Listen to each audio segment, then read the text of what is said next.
नमस्कार, आप सभी का एक फिर से स्वागत है हमारे पौराणिक कथा यूट्यूब चैनल पर।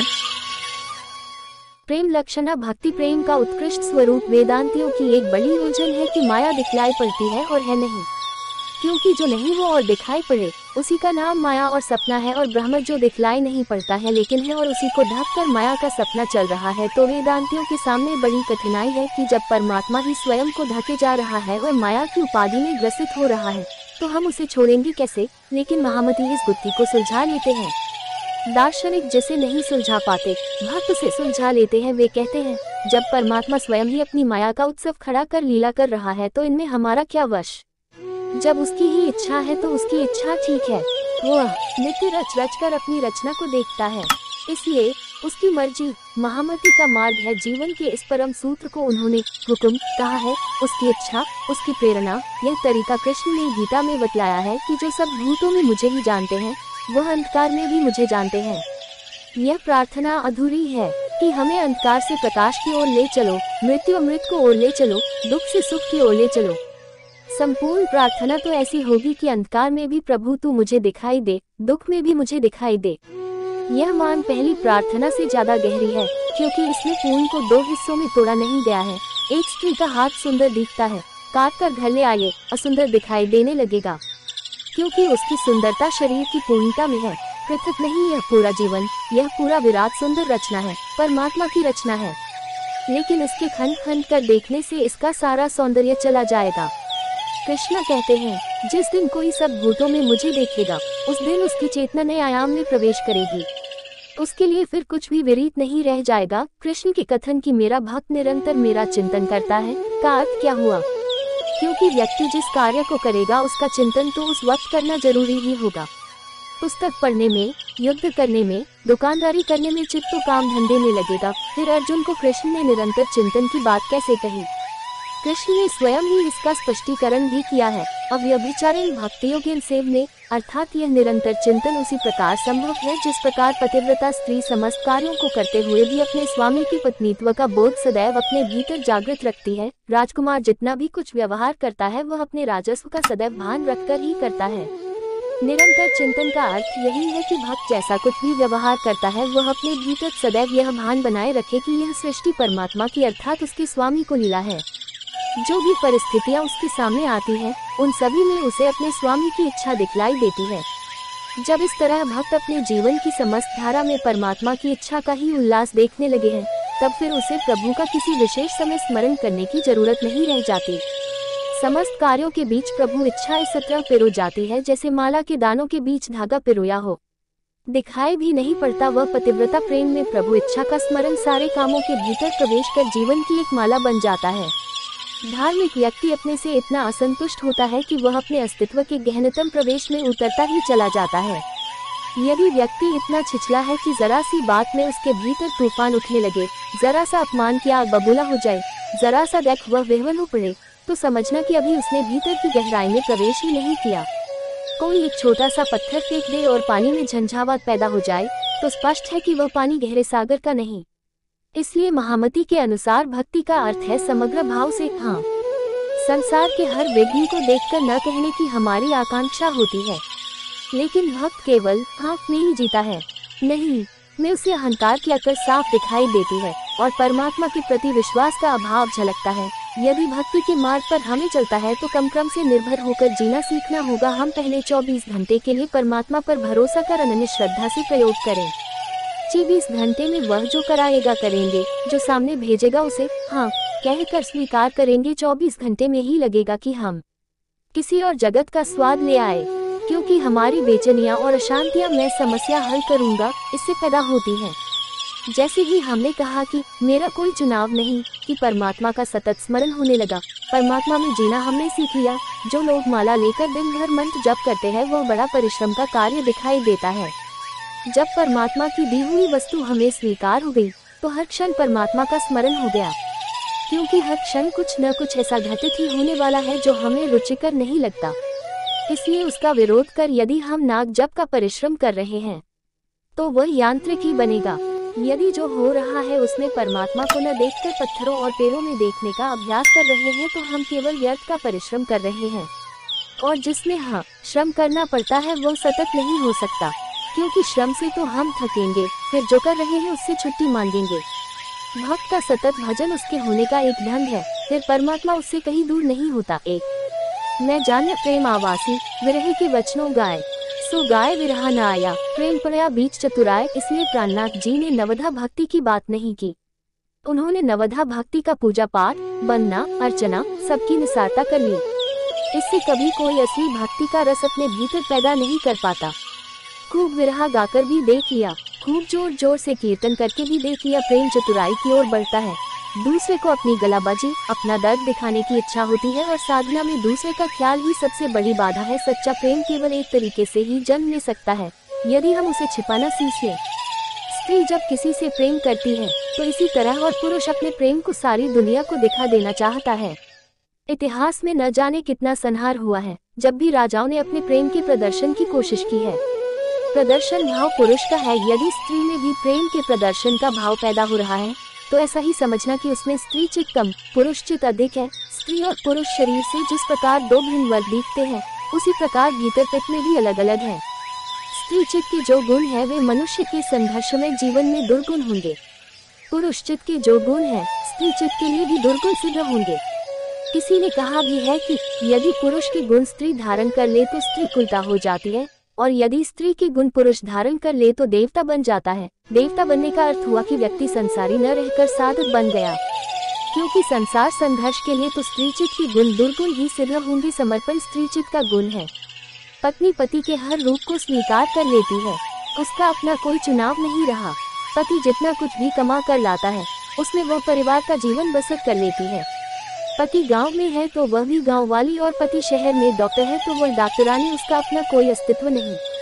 बच्चे भी जामे तो वे कहलाएंगे पति के। महामती का कहना है कि जब साधक किसी भाव से अपने को परमात्मा के साथ जोड़ता है तभी वह सच्चे अर्थ में भक्त बन सकता है। उसके जीवन में अब कोई चुनाव न रहा। परमात्मा ने जैसी कुछ भी परिस्थितियां उसके सामने रख दी उन्हीं में वह रम गया। लेकिन संसार की यात्रा के लिए यह भाव काम न देगा। संसार की यात्रा अहंकार की यात्रा है। बचपन से ही स्कूल कॉलेजों में प्रथम श्रेणी में आने की, सबसे होशियार बनने की और दूसरे को पीछे धकेलने की शिक्षा दी जाती है। पुलिस विभाग में, सैनिक विभाग में, IAS आदि सभी परीक्षाओं में परीक्षा इसी बात की होती है कि कौन कितने अहंकार से अपनी क्षमताओं को प्रदर्शित कर सकता है और दूसरे के ऊपर हुकूमत ला सकता है। इस तरह जितने भी उपाय साधना और भक्ति भाव पैदा करने के हैं वे सभी स्त्री चित्त के गुण हैं। पुरुषति के गुण संसार में सफल होने के लिए तो ठीक है, पर संसार से हटकर परमात्मा की ओर चलने के लिए नहीं। महामती प्राणनाथ गुजराती में एक जगह कहते हैं, पुरुष पने दृष्टि न आवे, ये अबला पन लीजिए। अंत पुरुष भाव से परमात्मा तक न पहुंच सकेंगे हम, अबोध अबला के भाव से ही उस तक पहुंचा जा सकता है। पुरुष भाव के लक्षण है अहंकार, हुकूमत, क्रोध, संकल्प और व्यभिचारी अनेकता का भाव। स्त्री चित्त के लक्षण ठीक इसके विपरीत है नम्रता, समर्पण, करुणा, संतोष और अनन्यता। स्त्री में पुरुष भाव के लक्षण उत्तर स्त्री को पुरुष जैसा बना सकते हैं, जैसे रानी लक्ष्मीबाई व इंदिरा गांधी, और स्त्री चित्त के लक्षण पुरुष में प्रधान बनकर स्त्री जैसा बना सकते हैं, जैसे देवचंद, प्राणनाथ, चैतन्य, नरसिंह, रामकृष्ण, बुद्ध इत्यादि।